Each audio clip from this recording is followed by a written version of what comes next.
Welcome to World Talk Brief. So, back in December 2025, this one horrific act of terror at Bondi Beach it set off this massive chain reaction. We're talking about one of the biggest overhauls of Australian law in, a generation? This is really a story about how an entire nation grappled with something truly unthinkable, and how its response ended up challenging, the very definitions of safety and freedom. Okay, so to really get a handle on these sweeping legal changes, we've got to go back. We have to understand what actually happened on that night.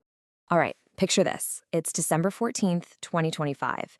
There's an event called Shawnaka by the Sea. And out of nowhere, a father and son who were inspired by Islamic State, they just open fire. For 10 straight minutes, which must have felt like an eternity, they used long-range rifles on a crowd packed with families. Now, the first police officers to arrive, they were totally outgunned. They only had pistols. But they didn't hesitate. They ran in, confronted the attackers, and managed to end the assault. But in that short, brutal span of time, Australia had just lived through its deadliest mass shooting since the Port Arthur massacre way back in 1996. 15. When it was all over, 15 people were gone. And that number, as horrible as it is, it also marks a really dark turning point, because this was the first deadly anti-Semitic attack in Australia's entire history. And that fact alone just sent these massive shockwaves through the whole country. So you can imagine the shock, right? But that shock, it turned into political action, and fast. In the days and weeks right after the attack, the government didn't waste any time. They launched a response that was incredibly swift, it was decisive, and it went right to the very top of national security. Right away, Prime Minister Anthony Albanese called it what it was. He didn't just frame it as a tragedy. No, he called it an act of anti-Semitic terrorism. And that one declaration, it basically set the stage for everything that came next. A complete top-to-bottom review of the country's security and, really, its social fabric. So what did that response look like? Well, it was a multi-pronged attack on the problem. First, they set up a royal commission to dig deep into anti-Semitism. Then, they recalled Parliament for an urgent session, which is a pretty big deal. And finally, they put a massive, landmark new bill right on the table. Now, the government's whole strategy, their whole approach, it was built around this one simple but really powerful phrase from the Home Affairs Minister, Tony Burke. He said the attackers had hate in their hearts and guns in their hands.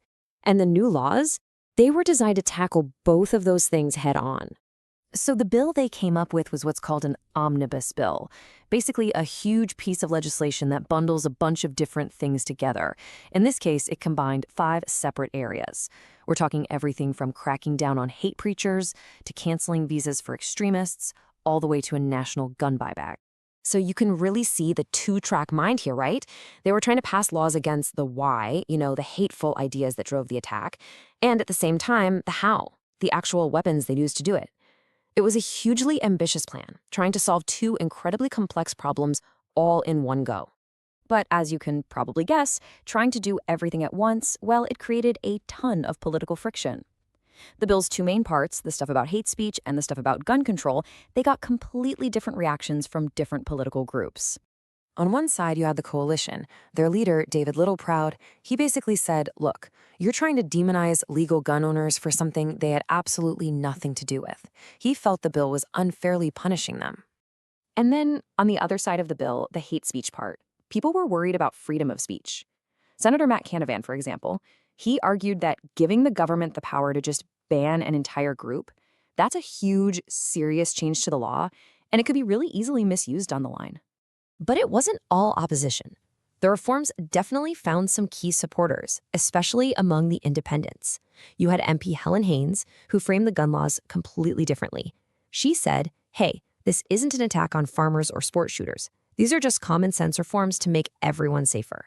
So here's the situation. You've got opposition coming from both the coalition and the Greens.